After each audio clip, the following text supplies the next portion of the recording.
allons accueillir nos premiers candidats. Du haut de ses 25 ans, notre premier candidat a déjà un parcours singulier. Anciennement chef de groupe d'infanterie dans l'armée de terre, passionné de littérature, il saura vous séduire par l'élégance de sa verve. Mesdames et messieurs, veuillez accueillir Théo Trojani.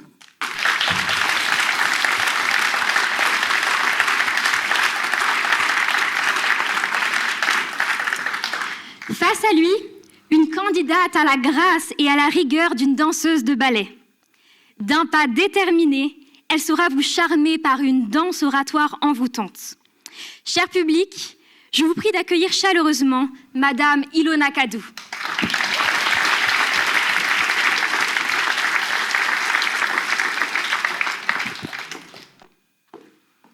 Chers candidats, cher public, que la première joute commence. Bonne chance.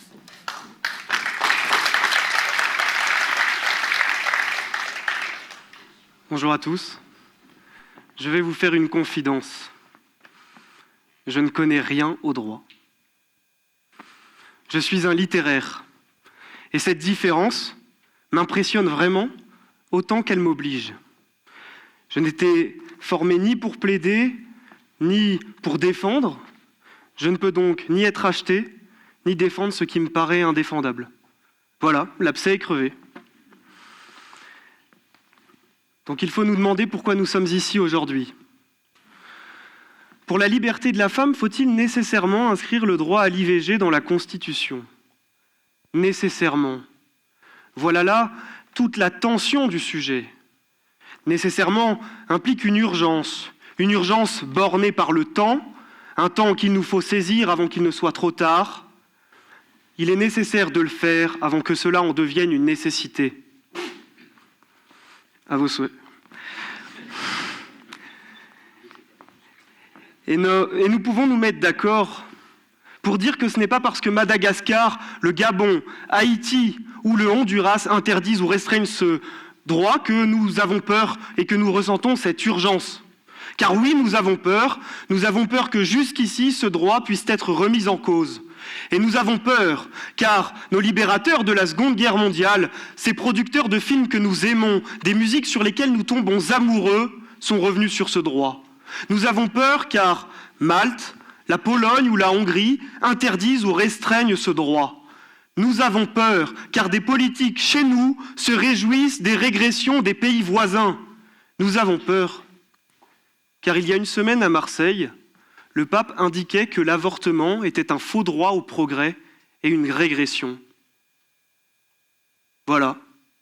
Les adversaires de la liberté sont partout et n'attendent de nous qu'un manque de courage. Alors, je vais vous demander à vous aussi d'être courageux et de ne pas oublier ce que je vais vous dire, ni pour ma plaidoirie, ni pour toutes celles qui suivront. C'est l'histoire d'une dystopie pour nous, mais d'une histoire réelle pour d'autres. C'est l'histoire d'un cintre comme seule possibilité à une femme de choisir sa vie.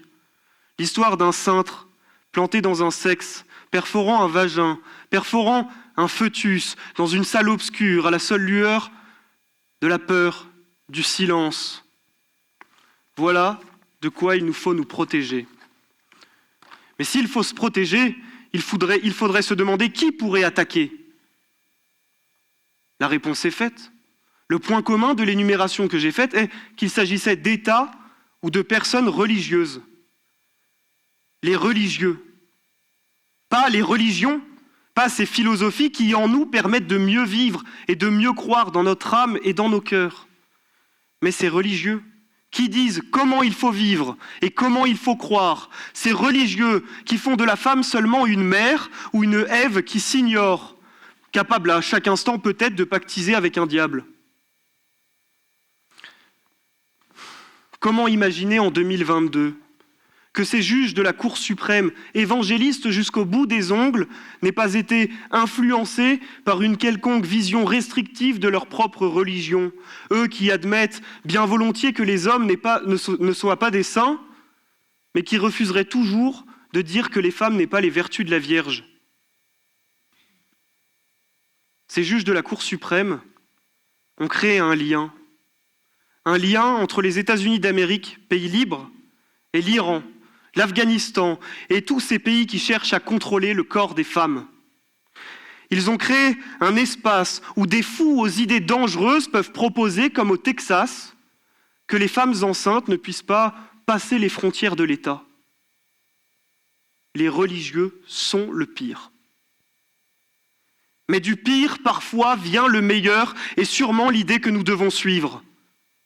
En Floride, un groupement de synagogues estime que la nouvelle loi anti-avortement empiète sur leur liberté religieuse, sur la liberté religieuse des femmes juives. Et ils ont donc décidé d'attaquer l'État en justice.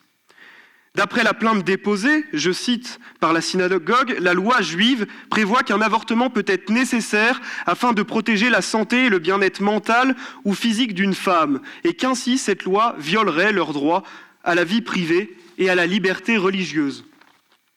Donc voilà ma réponse. C'est au nom de la laïcité qu'il faut inscrire cette loi dans la Constitution. D'une part, pour renforcer les droits de la femme qui sont mis à mal partout, mais aussi pour montrer que la France restera toujours un pays de liberté de conscience et de croyance, une terre d'asile, un pays d'humanisme.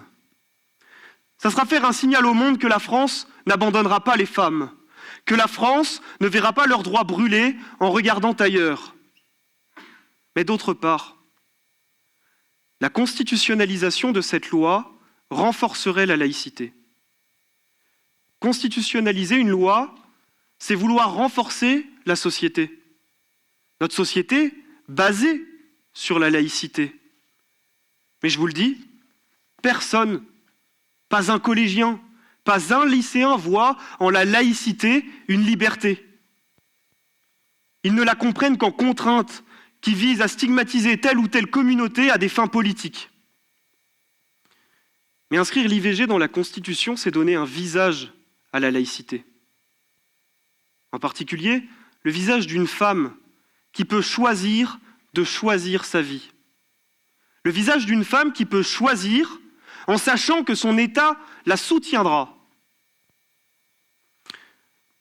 D'ailleurs, inscrire cette loi est une réponse définitive à la succession de combats menés par Maître Halimi, par Madame la ministre Veil, jusqu'à cette loi sur les délits d'entrave en 2017.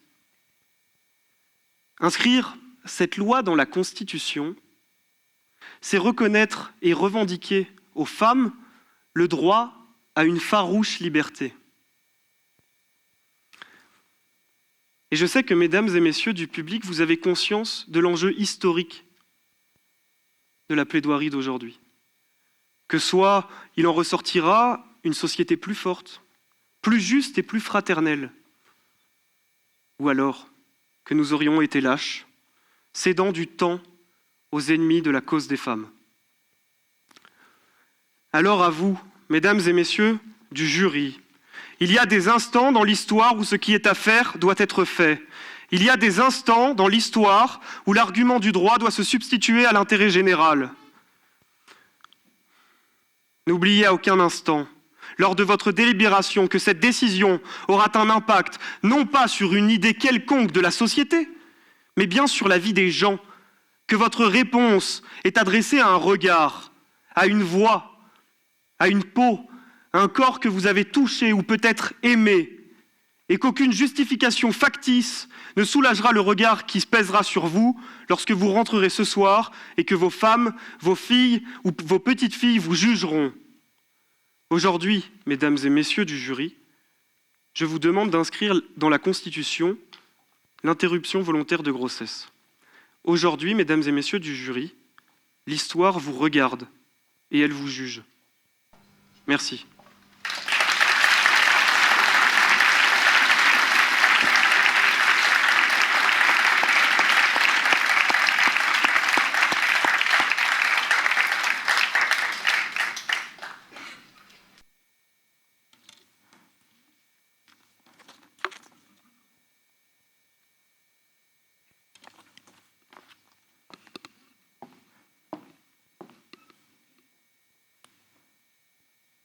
Chers membres du jury, chers collègues, cher public, je suis une femme, trop fière de la grandeur de mon genre, de l'égalité qu'il a su imposer aux hommes, Je ne me déclarerai jamais non-binaire. Citoyenne suisse, mais aussi française, j'aspire à devenir défendresse de la justice, plus communément appelée avocate. Oui, je ne suis encore qu'une étudiante en master et en manque de sommeil, mais j'aspire profondément à cette profession. En tant que femme, que citoyenne et que femme de droit, j'avoue me sentir particulièrement concernée par le sujet du jour. La liberté de la femme dans son droit à l'interruption volontaire de grossesse nécessite-t-elle d'être inscrite dans la Constitution ? Aucune femme ne recourt de gaieté de cœur à l'avortement. Ce ne sont malheureusement pas mes mots, mais ceux de Simone Veil, ceux d'une femme ayant permis de passer du détergent et de l'aiguille à une intervention médicale bien moins périlleuse. Que la femme fécondée soit mineure, majeure, victime de viol, d'inceste ou des plaisirs charnels, il n'est pas question en ces temps de remettre en cause la liberté d'avortement, mais bien de savoir si son inscription dans la Constitution est nécessaire. Un sujet notamment pertinent en France, puisque son gouvernement a récemment adopté une nouvelle disposition garantissant la liberté d'avorter dans sa Constitution. Je vous avoue que cela rend ma position très peu confortable. Mais quand bien même, son inscription était-elle nécessaire ? Si on lit le préambule de la Constitution française, on y voit le renvoi à la Déclaration des droits de l'homme et du citoyen de 1789. Cette déclaration prévoit que doivent être garantis des principes simples et incontestables qui ont pour but de maintenir la Constitution et de garantir la poursuite du bonheur. Tenez, un exemple simple de droit constitutionnel, reconnu largement en Europe, celui de l'interdiction de la peine de mort. Il ressort notamment de l'article 66-1 de la Constitution française, mais aussi de l'article 10 de la Constitution suisse, ou encore de l'article 27 de la Constitution italienne. Pour en revenir au récent choix du gouvernement français, la liberté d'avorter est-elle également fondamentalement un principe simple, incontestable, à l'aune par exemple de l'interdiction de la peine de mort? Et vous, dites-moi en quoi cette liberté serait-elle préférable à celle du mariage pour tous, toujours absent de la Constitution française? D'ailleurs, son absence fait-elle de nous des homophobes? Rien n'est tout noir ou tout blanc. Rassurez-vous, vous pouvez être favorable à une liberté sans pour autant être d'avis que son inscription dans la Constitution y changera quelque chose. Vous avez le droit d'être de mon avis. Autrement dit, vous avez le droit de faire preuve d'intelligence. Comme vous pouvez le constater, la Constitution ne permet que d'établir une hiérarchie des libertés. Elle sélectionne les plus importantes à ses yeux et, qu'on se le dise, est terriblement élitiste. Laissez-moi à présent vous lire ce nouvel article de la Constitution, la création du génie français. Article 66-2.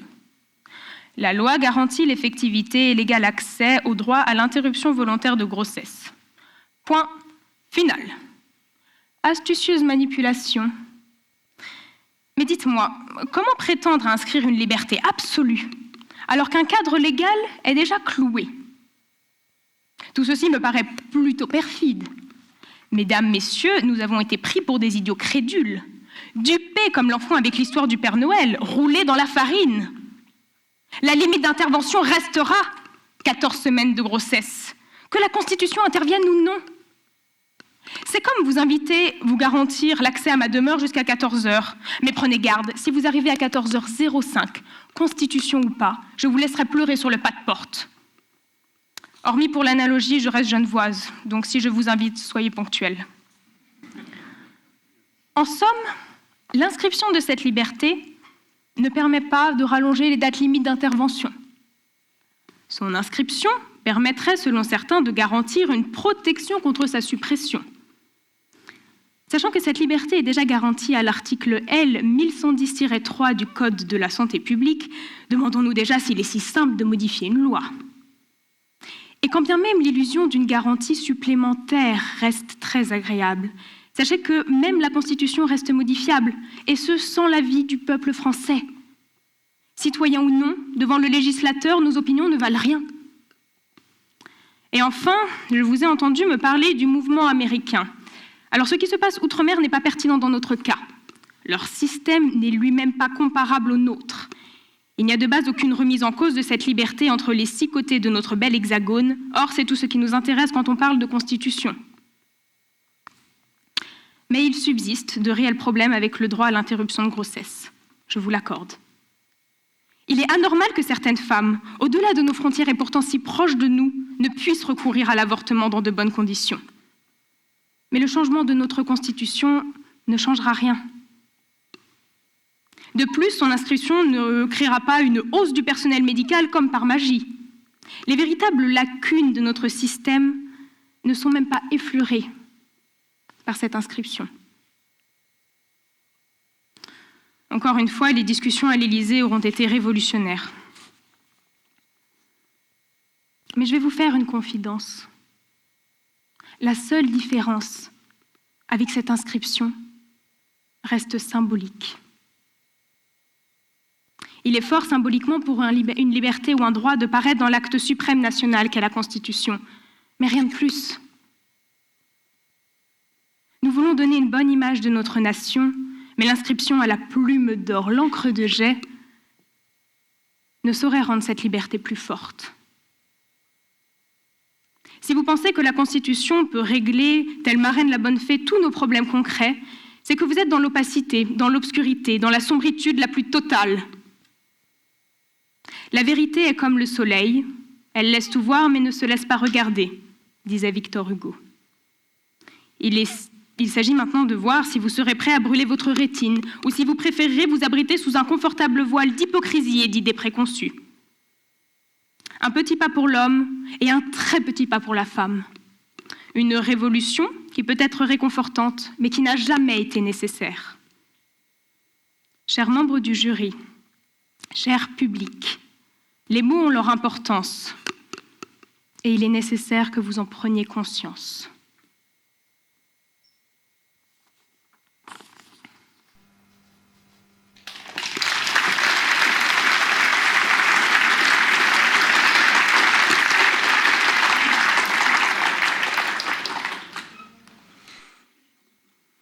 On peut dire merci pour le cours de droit, en tout cas. En tout cas, vous n'avez aucun cours de littérature, enfin de rhétorique à prendre. C'est parfait. Commencez par un argument d'autorité. Je suis une femme. Excusez-moi d'être un homme, j'ai envie de dire. Et désolé d'être un homme idiot, en plus. J'espère que vous ne les amalgamez pas.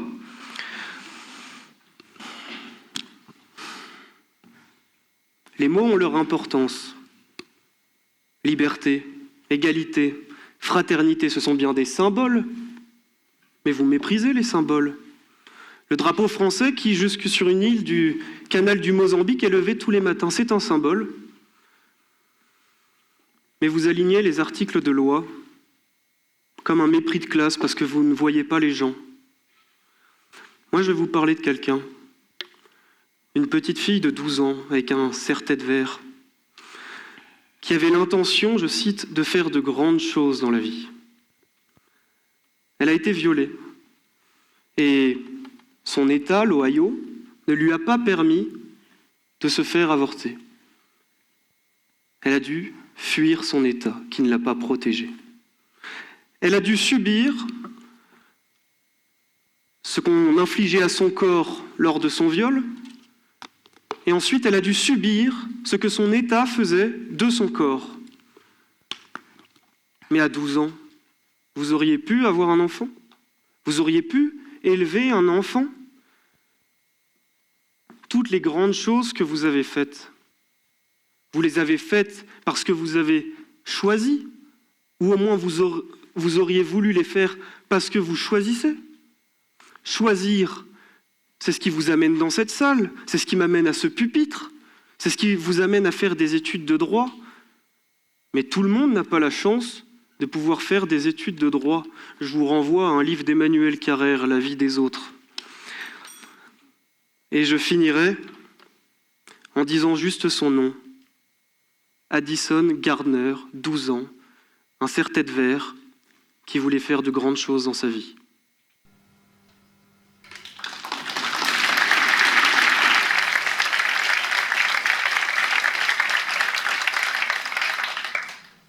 Merci pour les attaques.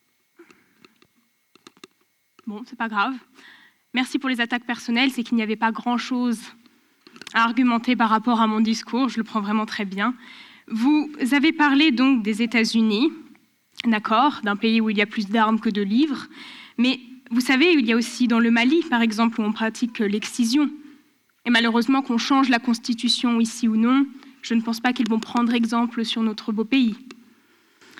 Après, vous avez beaucoup parlé de laïcité. Sachez que je suis catholique, peut-être même vierge, et je reste tout de même favorable à ce droit. La question n'est pas de savoir si nous sommes ou non favorables à l'avortement, mais de savoir s'il est véritablement fondamentalement important, nécessaire, de le mettre dans la Constitution. Et quand bien même, d'ailleurs, cette liberté ne figure pas dans la Constitution, sachez qu'en moins de 100 ans, le droit à l'avortement a déjà été jugé 4 fois conforme à la Constitution en France. Désolée pour le cours de droit. Alors voilà, peut-on vraiment comparer notre système français aux États-Unis et malheureusement pour cette petite fille au serre-tête vert, je ne pense pas que le débat d'aujourd'hui aurait pu la sauver. Merci.